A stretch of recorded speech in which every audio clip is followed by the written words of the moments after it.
Do my demonstrative speech with a group of high schoolers, my daughter and a few of her friends that babysit for some of the kids in the area. I'm going to teach them how to make homemade Play-Doh. I've gone through a few different recipes and I picked one that is no cook, which means they don't have to use the stove, and it is non-toxic, and it is easy enough for them to do ahead of time before they go babysit, or they can do it as a project with the kids if they don't mind cleaning up the mess.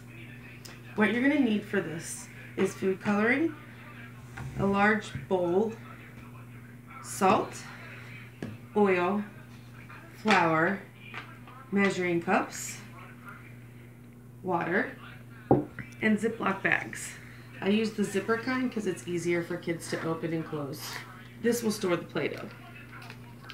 We're going to start with getting the dry ingredients together. I'm making a smaller batch, so I cut the ingredients in half for this demonstration. And we're going to use 3/4 cup of salt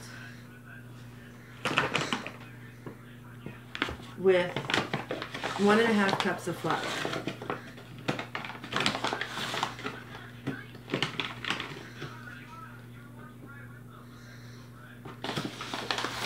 I'm going to leave the flour out because if the dough is a little too sticky, you can always add a little more flour, but just a small amount at a time.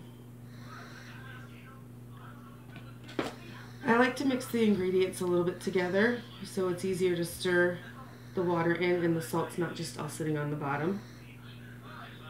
And next I'm going to add the food coloring to the water. And before I do that, actually, I'm going to go ahead and put the gloves on.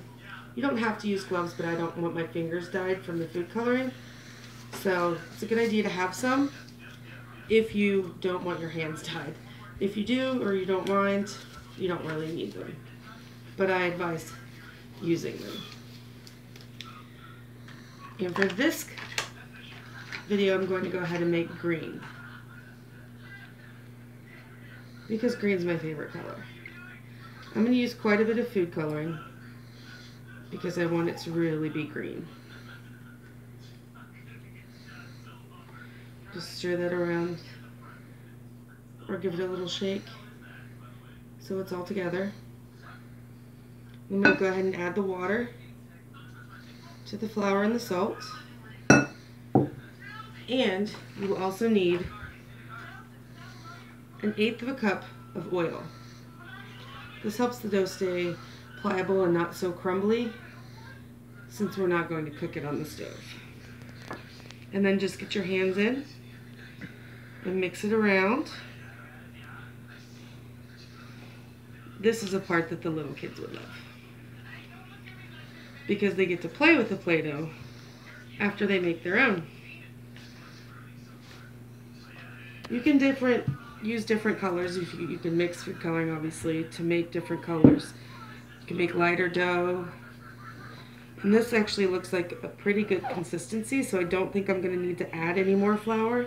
But sometimes if the flour or the dough is too loose, you can add a little more flour. And this seems like I might need to add a little more oil, and that's okay too. Some recipes call for up to 2 to 4 tablespoons in this small of a recipe, so I'm going to start with just a little at a time because I don't want it too loose. And just keep mixing it together until it's the right consistency, or the consistency of Play-Doh. And it is non-toxic, but it is basically a salt dough mixture, so if the kids eat it, it's going to taste bad, but it's not going to hurt them. And there we go. And mix it together. Make a ball. This isn't a bad sized.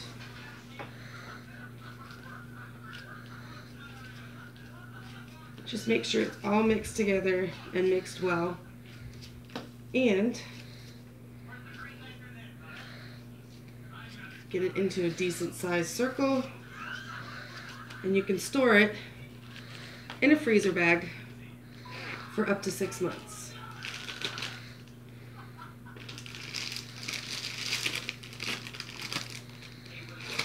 Perfect to take with you on a babysitting job or a craft to do while you're there.